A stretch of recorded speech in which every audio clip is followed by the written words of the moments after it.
Hello! Alors là on est en plein dans la seconde phase du calendrier Parcoursup et tu dois certainement être en train de faire la sélection de tes vœux, j'espère que c'est le cas. Donc comme tu l'auras remarqué, pour chacun de tes vœux, tu dois rédiger obligatoirement un projet de formation motivé. Mais qu'est-ce que c'est exactement que ce truc-là? On pourrait dire que c'est une sorte de lettre de motivation dans laquelle tu dois mettre en avant les raisons pour lesquelles tu souhaites intégrer le cursus choisi. Alors, elle doit se faire en 1500 caractères maximum, c'est-à-dire environ 250 mots, donc ça va, c'est assez court quand même. C'est une page quoi. Il est nécessaire de rédiger un projet de formation motivé par vœu et par sous-vœu s'il y en a. Car tu l'auras bien compris, le projet de formation motivé s'adresse aux établissements pour lesquels tu candidates. Par exemple, si tu postules à une licence de droit à Paris, Bordeaux et Caen, tu devras faire 3 projets de formation motivée différents, un pour chaque établissement. Pigé? Maintenant, la grande question, c'est comment rédiger un projet de formation motivé? Parce que c'est là que c'est plus compliqué.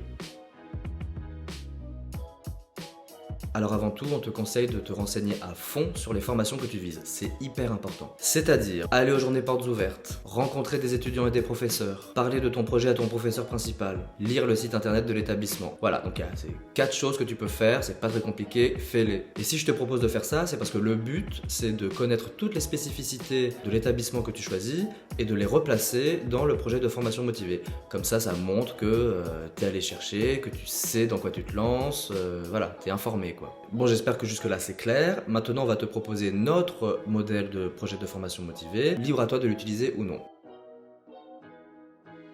D'abord, il faut commencer par une introduction accrocheuse. C'est quoi une introduction accrocheuse? Encore une fois, dis-toi bien que le responsable de la formation va devoir lire des centaines de projets de formation motivés et c'est super chiant, tu peux l'imaginer. Alors sache le captiver dès les premières lignes.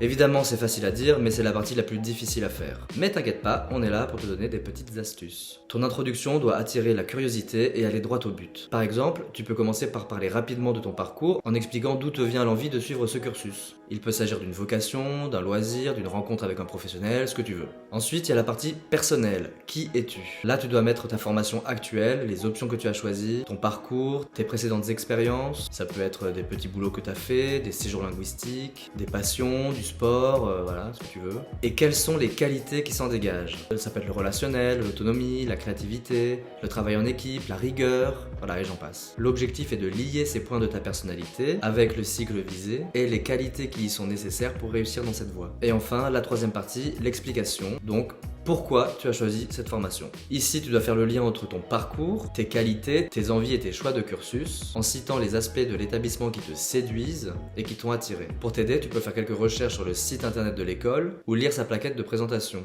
Le mieux, c'est de t'inscrire à une journée porte ouverte ou à une journée d'immersion, parce que tout simplement cela prouve que tu es motivé pour suivre ce cycle. Et évidemment, si tu t'inscris à une journée porte ouverte ou à une journée d'immersion, précise-le dans ta lettre. Tu mets quelque chose du style « j'ai pu me rendre aux journées portes ouvertes de telle école, ce qui m'a permis de me rendre compte de blablabla », là je te laisse imaginer la suite.